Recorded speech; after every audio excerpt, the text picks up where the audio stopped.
I've lived in this neighborhood for over 20 years. From the outside, it's nothing special. Rows of townhouses, lawns trimmed down to identical patches of green, white fences lined up like copy paste. If you didn't know better, you'd think the place was soulless. But for us, there was a soul. His name was Frank. Frank was our HOA president, a Korean War veteran, and a retired cobbler. He walked with a limp, but his smile could quiet any crying child. He ruled the neighborhood not with bylaws, but with trust. Every HOA meeting went the same. He'd walk up, tap the podium, and ask, "Any questions?" Silence. "No? All right then, let's eat." And we'd gather around tables of Cracker Barrel food, paid for out of his own pocket. No warnings, no citations, no fines. Just neighbors, food, and laughter. The highlight of every year was Halloween. People went all out. Yards became graveyards, porches turned into haunted houses, and even the local special needs school brought their kids to trick or treat. Frank used to say, "Halloween isn't about candy or costumes. It's about facing fear and realizing you're not alone." I believed him. Until the day Frank died. His funeral was packed. When the casket was lowered, I felt the whole neighborhood tilt as if some invisible axis had been pulled out of place. And into that void stepped Linda. She was 35, new to the community, fresh from another state. She smiled a lot, shook hands, promised to honor Frank's legacy. We thought she was sweet, maybe a bit too eager, but harmless. Her first HOA meeting proved us wrong. Instead of maintenance updates or budgets, she launched into a sermon. She spoke of moral decay, darkness lurking in our midst, and her mission to cleanse the community. I stifled a laugh, thinking it was just a dramatic introduction.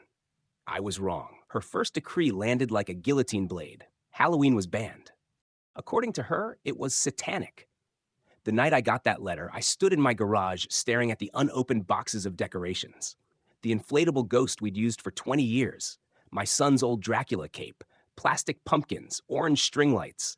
All of it lay silent, as if sealed away by her decree. It felt like someone had stolen part of my family's history. And I wasn't the only one. Kids cried, parents fumed, and even the most soft-spoken neighbors clenched their teeth. "Nobody has the right to cancel Halloween here," I heard over and over. The next HOA meeting turned into a powder keg. The room was packed, standing room only.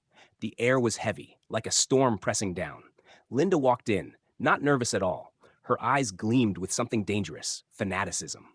An older man stood first. "Halloween is tradition. You can't just cancel it." Linda gave a cold smile. "I'm not canceling it. I'm saving you from the devil's game." Shouts broke out.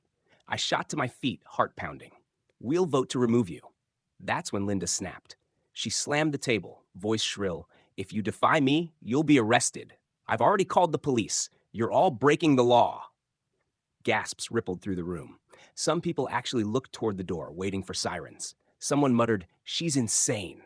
Minutes later, 2 police officers walked in. Linda pointed at us, trembling but triumphant.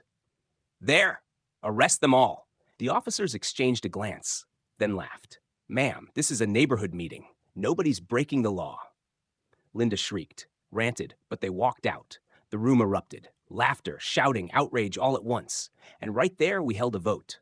The result was overwhelming. Linda was removed.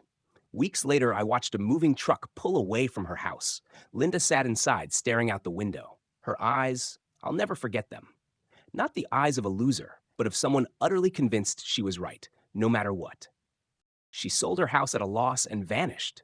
We felt relief, yes, but a crack had formed. Trust in the HOA was shaken. People whispered, "We can't let this happen again." Her replacement was Mr. Johnson, a 70-year-old black man with a slow walk and a steady voice. In his first meeting, he laid down new rules. The HOA president can no longer cancel community events. All must be decided by vote. The president's term is limited to 2 years. The HOA cannot impose monetary fines for minor infractions. When he finished, the room exploded with applause. I swear, it felt like sunlight after a storm. For a moment, I imagined Frank smiling somewhere, proud. That year, Halloween came back. We decorated again. Pumpkins glowed, ghosts swayed, and kids ran laughing from house to house. As I handed out candy, I thought I heard Frank's voice in the wind. "See, Halloween means no one has to be alone." But still, I remembered Linda's eyes. Sometimes, late at night on my porch, I think of them. Fanatical, unyielding. I wonder if she's out there somewhere, building a new kingdom, shaping another community with her twisted creed. And then Halloween rolled around again. As I set up the old inflatable ghost, the wind rushed through the trees. For a split second, I swear I heard a whisper. So faint I couldn't tell if it was real or just in my head. Satanic. I spun around. Nothing. Just darkness and dry leaves scraping the pavement. But in that moment, I knew something. The real monsters aren't plastic skeletons or inflatable ghouls. They walk on two legs. They smile. They move in next door. And with the wrong belief, they can turn a quiet neighborhood into hell. And the worst part? They never really go away. They just wait for their chance to come back.